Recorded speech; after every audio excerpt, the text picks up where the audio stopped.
Hi, it's been a while since I last spoke to you, and I've missed doing this so much. I can't even explain why I wasn't doing it when this is the one thing that I love doing, coming onto the camera and speaking my heart out. But it's been a weird couple of last months. I was trying to figure what I want in life, and I was trying to work towards it. But then I realized I don't need to sacrifice the things that I love to get what I want, to get to achieve these goals, right? I mean, everything has to be aligned. Otherwise, it's just you're trying to live two different lives, two different personalities. So I love going out. I love meeting people, even though I'm bad at making friends. It's like I love going on trips. I meet a complete group of strangers and we become friends for the duration of that trip. And afterwards, I hardly stay in touch with anybody. Maybe not, that's not such a big deal, but then even with the old friends that I've had for years now, it's, I mean, I would never make the first call. And I wonder myself, why is it so hard to just dial a number and just chit chat with no agenda? Just, you know, let the steam out of the day.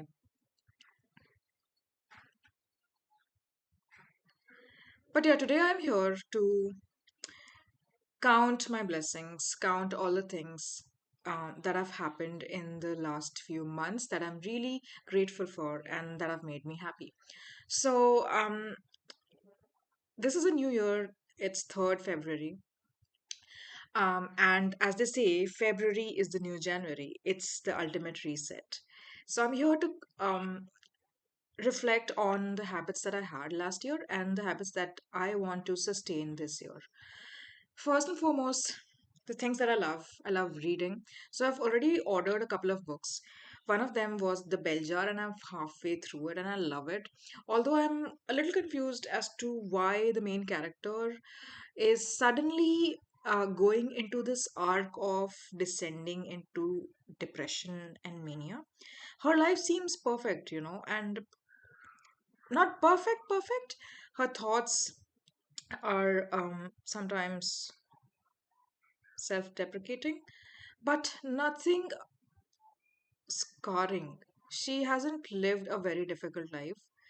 Even though she grew up poor and she had to go to a big school where everyone else seemed wealthy and had figured it out, she was trying to navigate the vagaries of being an adult, being independent on her own, trying to write. But then suddenly there came this chapter where she's shown as this utterly that she's not in control anymore of her thoughts, and she is trying to inflict pain on herself. I'm not sure where this book is going. I already know where or what the ending is, but let's see. I'm not liking the second half of this book. The first half was really good. She's a great writer, and this was the only novel that she wrote while she was alive. The rest of her works were all poetry. Yeah, that was that. And I did a little experiment with books. Since I love reading books myself, I also love gifting them to other fellow readers. And I love to see the joy, the shared joy that we have. Because when you gift a book to someone, you're actually creating moments in the future where you're going to discuss all the feelings that you go through when you read that book individually. And you can, understand other people's opinions. So, with that intention, I put up a story on WhatsApp and a couple of people responded. They wanted me to surprise them, and I surprised them with a really good book. And it was the book The Vegetarian, which is written by Han Kang, and she won the Nobel Prize in Literature last year. It was a surprise to me as well. Not a surprise, even I wasn't aware. I went to Namita Dubey's Instagram page. She's an avid reader and very well spoken, very well read. I always follow her book recommendations, and this was one of hers. So I immediately bought this, sent this to these friends, and they really appreciated it. and I'm trying to read it myself. I am on page 10 now, and I'm hooked from the first page. It's very dark and emotionally scarring, which is totally my kind. Yeah, I love that I'm able to make time for books. I am no more guilty of wasting my time on Instagram because I've deactivated it. Wow, it's been a month. I've been a month clean of this drug. Yeah, I picked up another habit that I thought I had lost years ago. I started painting again.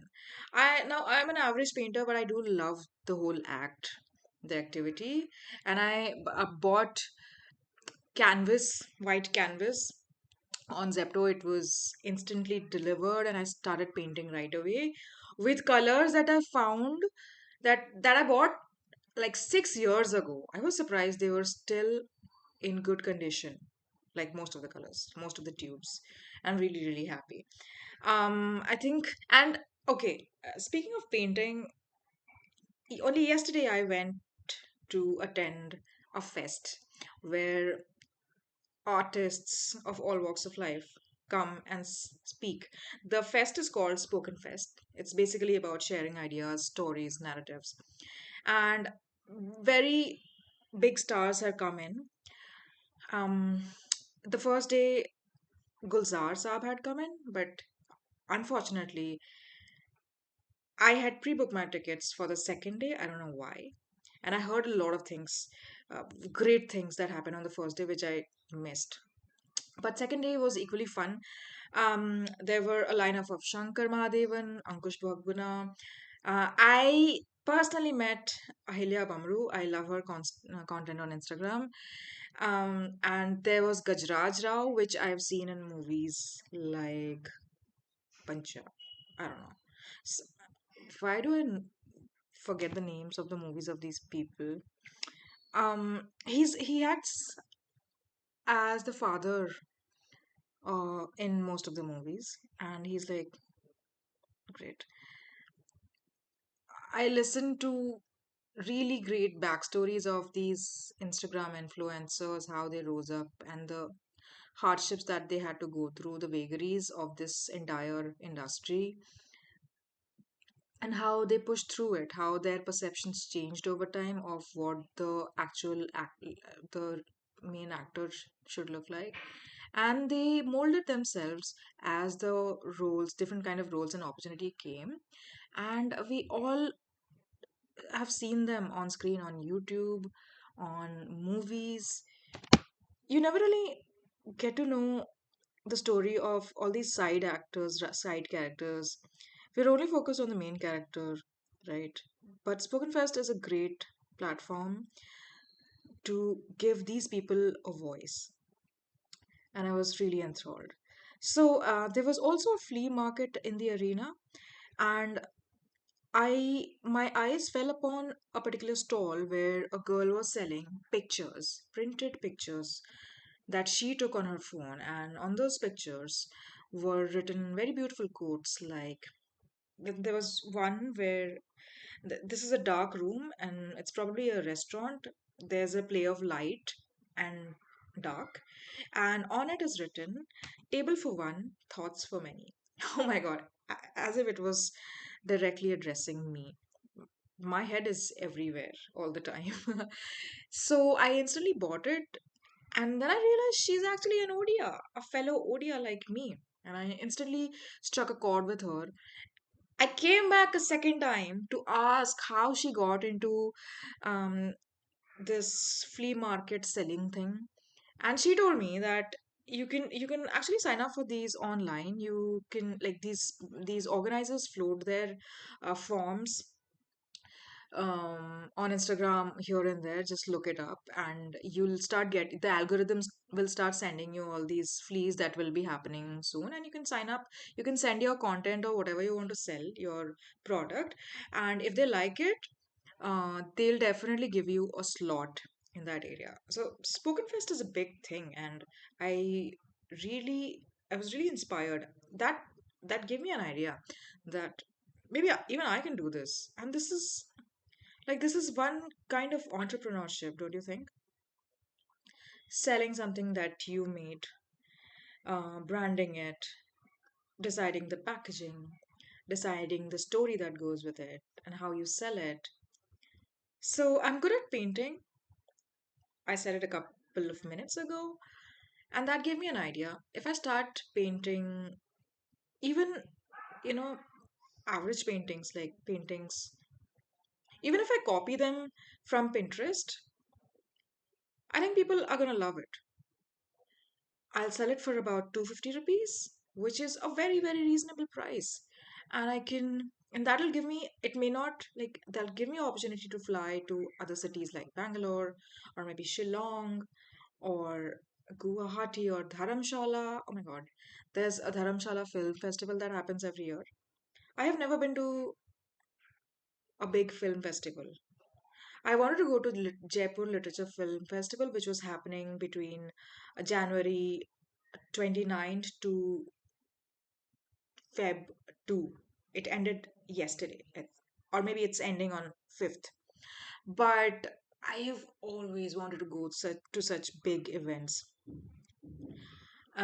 Yeah, so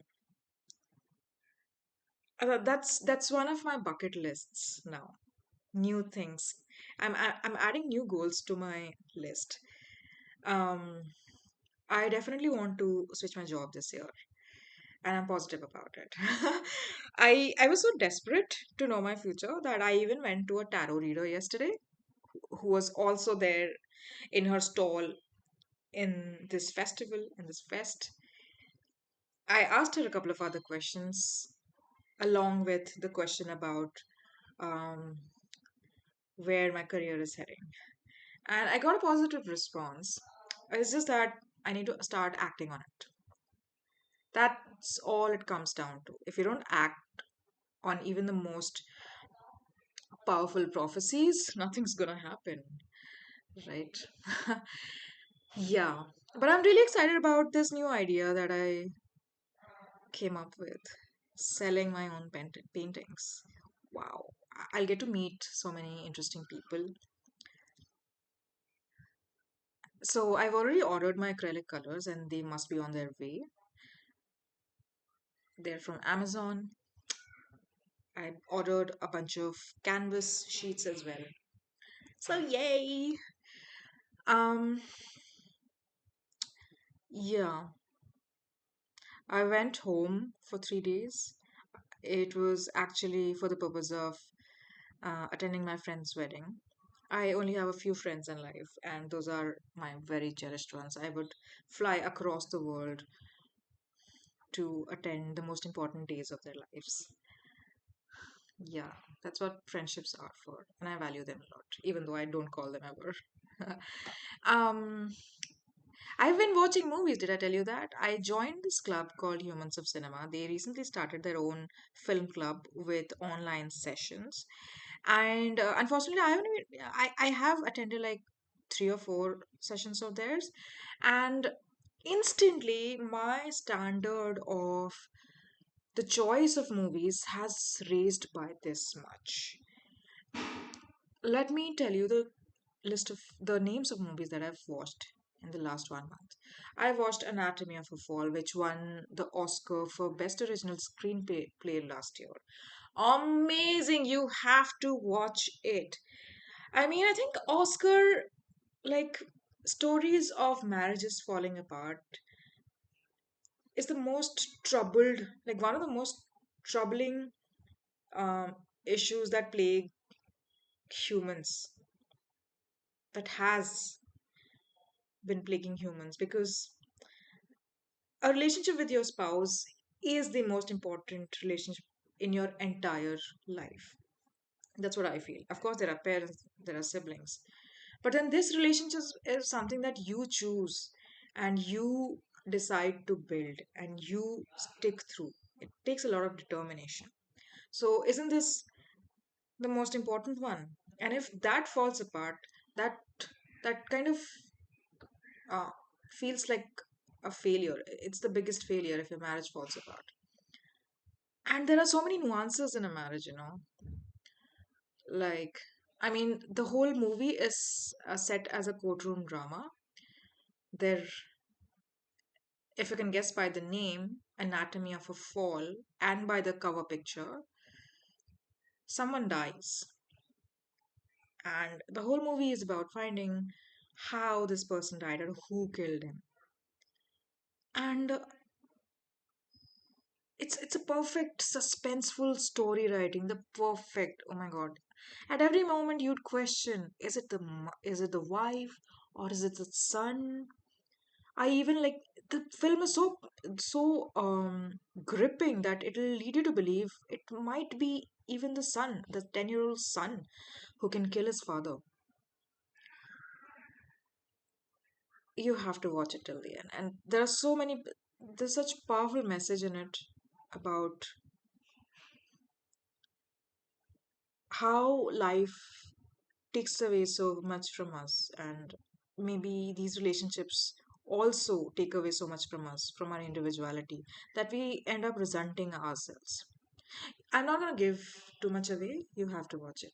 The second movie that I watched was, again, this has to be in the category of body horror, although it's not horror in any way, but the filmography, the color scheme, it's shot in black and, it's not shot, yeah, it's made in black and white, and it's from Denmark. The movie is from Denmark.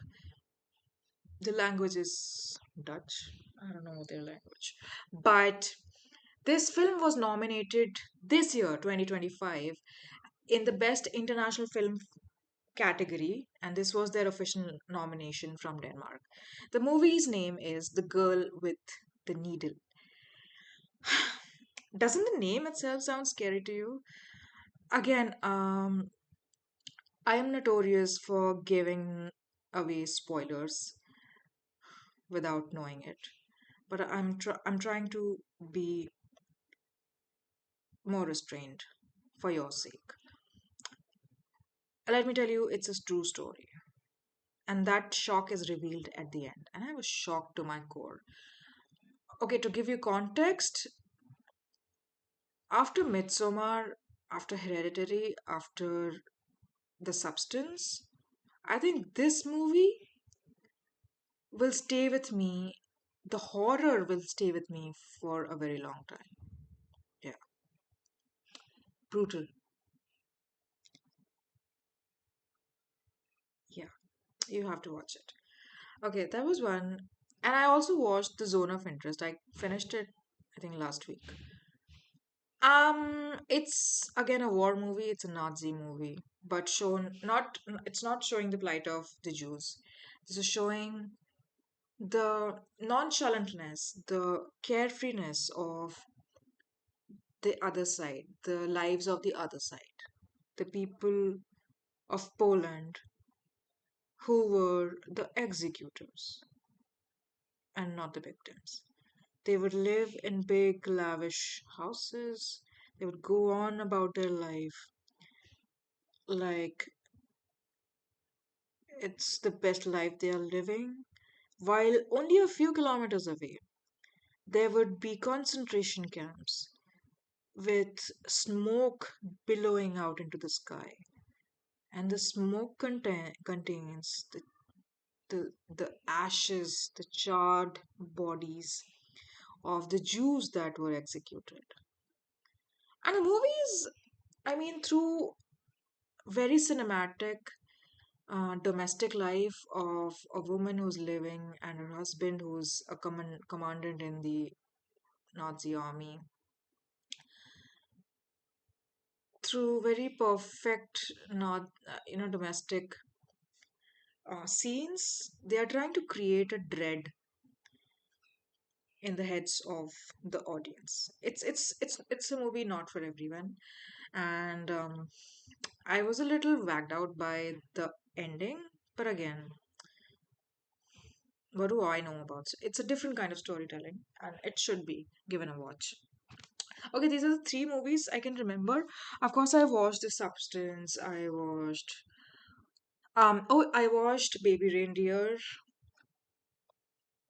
and a lot of movies. Yeah, I can't recall at the moment. It's been so many. And all because I joined this group and learned about all these recommendations. which otherwise I would have missed. Keep I tend to watch Big Bang Theory or BoJack Horseman whenever I'm like, in fact, very frequently I've shut down my brain so much that I'm not open to more intelligent movies. But this club changed it for me, and like I'm more receptive to superior cinema. Yup, that's what's going on in my artistic pursuits.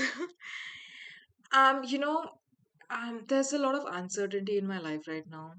There's self-doubt, there's lack of discipline, let me admit. And yeah, and all of this, I've resorted to seeking answers from different sources like astrology, like tarot reading, like ChatGPT. ChatGPT has been my therapist all this while, and she's the best. She can beat any therapist out in the world. I literally feed her my entire journal entry of the day, and she'd analyze it and she'd give me good, positive affirmations. Yeah, and I'm glad I'm able to use it in that way. Um, yeah, things happen on their own time, you know. You can't rush it. And I'm not at that age where I can study over for the whole night like I used to do back in college, back in school, mugging up the entire syllabus in one night to spew it out in the next 3 hours in the morning. I just can't do that. Different stages of your life requires different strategies in studying and learning. Probably my learning pattern has changed and I'm not able to recognize what is the best method for me right now. Clearly, living alone in a big city and spending most of my time with myself alone, being quiet, isn't such an enthusiastic system for me to, you know, come finish case studies, finish job applications. It's very demotivating. I need excitement. And that's what I realized. Life does not have to be boring and dull and sacrificed to be able to achieve a difficult goal. It does not. So keep doing what you love. It'll definitely lead you somewhere.